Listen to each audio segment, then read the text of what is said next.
What's up, Nintenjoel here. Again, for the 3 billionth time, or like the 33rd time, or something like that. Anyways, another video, no pickups this time. I do have another great pickup video coming very soon, probably within the next week or so. But this is another episode, another installment of RPGs you may not know kick ass, but do. And I usually just talk about 3 RPGs, all 3 from different consoles, and just talk about them a little bit and tell you why I think they're pretty awesome. Now, we're going to go backwards in time for this video because we're going to start with PS2, then go to PS1, and then end with my favorite system of all time, Super Nintendo. So, the first game that I want to talk to you guys about that is an RPG that kicks ass. Many people do know kick ass. This list is my list. I just want to keep that clear. You may know that these RPGs kick ass. I know they kick ass, and I know there are others that know it, but these are just ones that I feel don't really get talked about all that much, or at least they don't anymore. Maybe they did at the time, but anyways. To start this out, the first one is one that I've definitely heard quite a few people talking about now, actually, as opposed to back then. It seems like this game was either largely ignored, or maybe it was just ignored by my circle of friends back in the day. But I also didn't really play PS2 a lot when it first came out, so I didn't really know a whole lot about RPGs. I literally bought a PS2 for Dragon Quest VIII. That's it. Like I said, this is the only PS2 game I'm getting. The system's too new for me. That was back in the day. That's still how I think these days, but yeah, I did get a PS2, and I actually really love the PS2. It's one of my favorite systems. So enough dilly-dally. The first game is Shadow Hearts, and there are a few games to this franchise. Shadow Hearts 1 is a really, really good game. That's the one I really want to talk about. Shadow Hearts is the one that I've also played the least, though, in these 3 games. So I've just got a gist of what it's about. I don't even really remember the story as much. I haven't played it a whole lot, and it was a while ago. But what really got me was the very nice combat system, and very nice controls, and just overall very nice presentation. Graphically, musically, atmosphere-wise, and quirkiness, and characters that are kind of assholes make this kind of an interesting series. It's not really your typical RPG as far as, like, you know, silent protagonist that is woken up by his mother in the beginning and is handed a sword by somebody and said, "You're the hero of the world." That is not what this RPG is about, and I know that is an overused thing, but I actually love that. I love old RPGs. But no, this is really quite different. It's more akin to like the Shin Megami Tensei series, where it's just a little bit more dark, and the characters are a little bit more real. I did mention the combat, though. What I did really like about the combat that stood out to me was there's this, like, I think it's called the action wheel, maybe called something else. Correct me if I'm wrong in the comments. But there's this little wheel, and there will be 3 points on this wheel where this little indicator will spin around and hit. You press the button, it stops, and where it stops, you either have like a chance of hitting it for like, you know, 20% more damage or 10% more damage, or depending on where you hit in the wheel, basically. You can miss, you can hit for extra amount of damage, and of course that part of the wheel is much smaller, so it's harder to hit. But yeah, it's a really interesting thing, and all the enemies have similar wheels, except for they're all different as far as pie charts, like how big everything is. Sometimes attacking an enemy with a really strong attack is really hard to do because it's a really small little portion that you have to hit. There's all kinds of things to this game that are hard to describe, but when you play it, it's really freaking fun. Shadow Hearts is just different, and if you like different RPGs, especially if you like the Shin Megami Tensei games like Persona or Nocturne, or any of those that are just a little darker, a little bit more, I just want to say, realistic, check out Shadow Hearts for sure. Oh, and like I said, there are several games in this series. A lot of people don't realize that Kudelka for PlayStation 1, which I actually have sitting right here, Kudelka for PlayStation 1 is an excellent RPG. I just didn't include it because I really haven't played it much at all. I literally put this game in and tested it and never really tried it out or anything. I guess I'll just put it right there.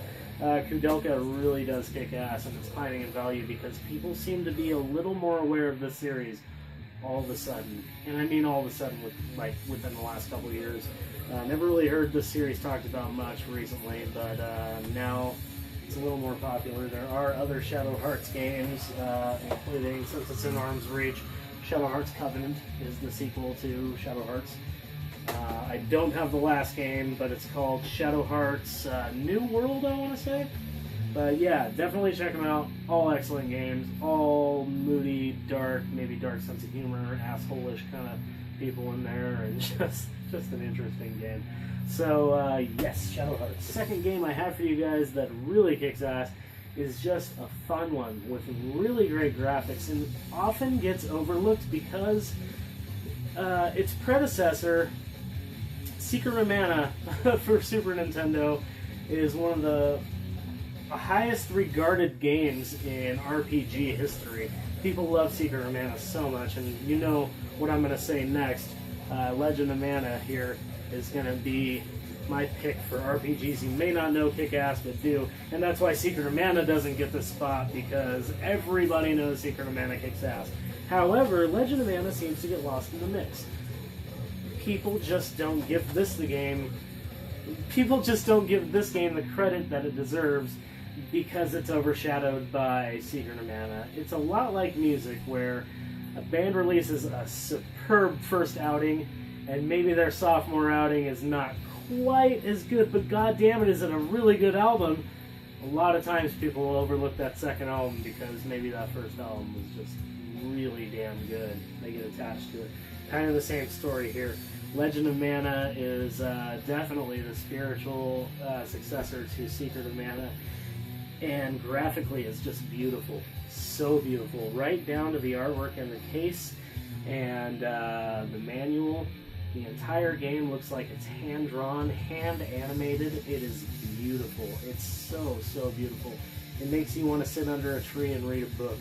In one of the backgrounds, you just see these trees and you're like, I want to go sit there. I want to go read a book there. That looks awesome. Go smoke a peace pipe under the tree and fucking read a book, man.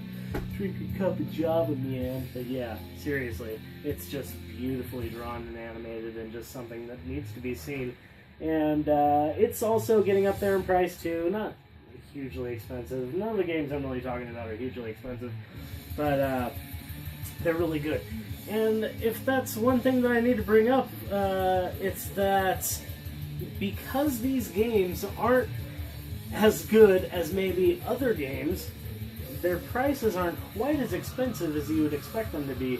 Most of the Shadow Hearts and Kudelka series you're going to find for 40 bucks or less, even complete. I'm not sure about Kudelka now. That one might have gone up a little bit higher. That one seems to be rising fast. But the other ones for PS2, you can definitely find for a good price. Legend of Mana is, I believe, complete, probably still under 50 bucks. Maybe around 50, maybe 60 bucks. But a very, very good game and very well worth it.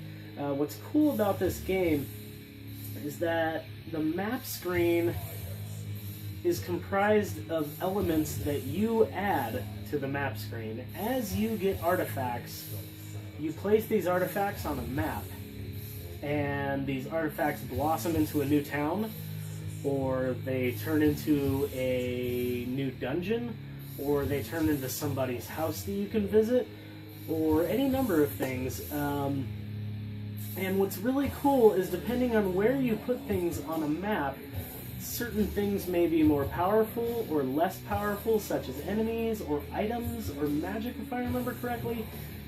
It's pretty complex. It can get pretty complex. You don't have to have it get complex, but you can really get in depth with how placing objects in this grid, really interacting with each other, how that all works. You can really get involved in that. Legend of Mana is definitely a must-play. Mainly just beautiful and amazing sounding, and a really cool element to RPG, just because you're like building these little things and everything you find is kind of a new little adventure. It's really cool. So yeah, definitely check out Legend of Mana. It's a Squaresoft game during the PlayStation 1 era. How can it not kick ass? Seriously, there's so many good Squaresoft games like that. Alright, so the last one I have to mention for you guys is very similar to this story. Because this game gets overshadowed by the exact same game the Legend of Mana gets overshadowed by, and that's Secret of Mana again. Damn you, Secret of Mana, you're such a fucking good game that you have actually caused people to ignore great, great titles such as this. Secret of Evermore for Super Nintendo. Now, believe it or not, I am one of the weirdos that actually prefers this game over Secret of Mana. Why is that? It's a little more original. First of all, I had Secret of Evermore before I had Secret of Mana, so nostalgia factor is high. However, there is definitely a method to my madness. The atmosphere to the game is really good. There's not much music, but the way the sound effects are and the way the small amounts of music are work really well within the game. I would have to actually say that's a very good con to have on this game. There's not much music. I do understand that for sure over Secret of Mana. Secret of Mana does have very good music. Why this game gets compared to Secret of Mana is because it is basically the exact same engine. The characters are basically the exact same size. They move the exact same way. Battle's similar. You have the item rings and the equip rings, and just movement and battle's the same. I mean, it really is. They both have Secret of in their title. I mean, it's very obvious that these games were supposed to be similar.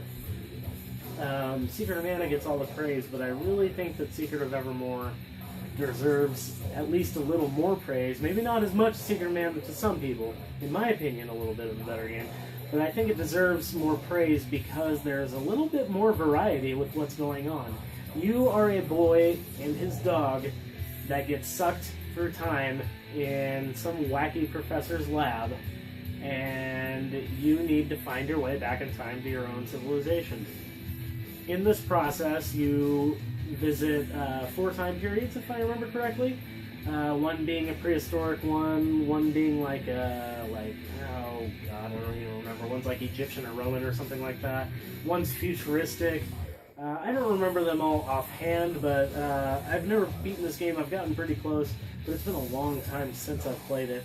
But just the variety of looks and feels to every environment are really pleasing to the eye, and the atmosphere is there, and it runs really smooth, and very interesting enemies and situations, and genuinely a fun RPG. It's one of those RPGs that's hard to put down once you start it, and it's not that expensive. Compared to Secret of Mana, you're looking at less than half the price. So yeah, if you're on the lookout for Secret of Mana and don't have Secret of Evermore, surprise, motherfucker. There's a game that is actually, in my opinion, better. It kicks so much ass. So yeah. Okay. So yeah, I had one more point to bring up with Secret of Evermore, and I almost forgot. Damn it, I suck. Okay, so one thing I really love about Secret of Evermore is you get elements that you just find around. You search for things all over, and you find all kinds of stuff: clay, wax, iron, all kinds of materials that you can combine together and make things. Yes, amazing, so good. I love things like that. Castlevania Curse of Darkness on PlayStation 2 did things like that. If I remember correctly, Vagrant Story was like that as well for PlayStation 1. And definitely a lot of games adapt this possibility of building up your weapons yourself and building up all kinds of things with items or healing items and stuff by combining things. Dragon Quest VIII for PlayStation 2, which I mentioned earlier, is another one where you can combine items and make new items, and it is very rewarding to do that. I don't know what it is about it, but searching for items and finding items that you're just like, whoa, just found a whole bunch of items just sitting there, and you end up with, you know, some items that really help you on your journey. God, I cannot... No, they help with spells in this game. If I remember correctly, that's what it is. The items are your spells. You combine them to make spells. Yeah, really cool game. Check out gameplay footage. You know what? I think now that I'm talking about it and can't remember some of it, I think one of my first gameplay footage reviews is going to be on Secret of Evermore. I'm very close to doing some gameplay footage here. I just have a few elements missing that need to be taken care of, and before you know it, I'm going to start doing reviews and gameplays, and it's going to be a freaking blast. You guys are going to love it. I'm totally hyped, totally stoked for it. I'm already stoked that my videos have more time. Some random YouTuber, or not YouTuber, well, maybe he is a YouTuber, but some random guy on one of the groups that I'm on, one of the retro gaming groups, was telling me how to get more time on my YouTube videos, and it was so easy. I had no idea. I don't know how I thought you got it before, but I have no idea. It was really easy. It got my account verified. That's my tip for you guys. Check out getting your account verified with YouTube. All they do is send you a text or a phone call, and it's really easy. You just enter in a code, and your account is verified, and you can get more time to your videos. That's my tip for you guys. If you did not know that, there you go. So, RPGs that kick ass, that you may not know kick ass. Again, I know I have Kudelka and Shadow Hearts, a couple Shadow Hearts here sitting here, but the first Shadow Hearts is the one I really recommend. Very good place to start. Kudelka is a very good place to start as well, because it is actually the prequel to all this. But I've just not played it as much, so I can't really vouch for it. But yeah, check out this series. The Shadow Hearts series is amazing. Legend of Mana for PlayStation 1. Simply a beautiful game with amazing music and just an incredible backdrop, an incredible presentation, and the ability to kind of change your world a little bit. This has a high replay value because you can change the elements around. Secret of Evermore, being able to build your own spells, I think it was, and go to different time periods, including the future. Oh, and your dog changes every time. You go to a different time period, your dog looks completely different. He's even a robot in the future. It's freaking amazing. The story is cool. I mean, it's nothing intricate like Final Fantasy III, but it's just a cool story. It's so different. So, yeah, Secret of Evermore. Check that out as well. Thank you guys very much for watching. I really appreciate your support. I know I've talked about it a couple times recently, but your positive comments, your support really warms my heart. No joke. It makes me feel so freaking good. It makes me want to keep making YouTube videos. You guys are always positive and supportive. I really, really appreciate that. So yeah, if you like the video, please give a thumbs up as usual. It's down in that area-ish. And there's also a subscribe button down there somewhere too, so go ahead and hit that if you've never subscribed before and you want to see more content by me. I'm going to have a lot more really good videos coming out, including some amazing pickup videos as well. So check that out, hit that subscribe button, and let me know what you think of these games. If you like RPGs, let me know. If there are RPGs that you think I might not know about, please leave in the comments some comment about those. And what do you think of these games? Have you played them? And if not, have I convinced you to play them? Speaking of that, here's a plug. Aaron from Retro Liberty has a little show. God, he has a lot of shows now, and they all kick ass. But one of his really cool little shows that he made recently is called Convinced.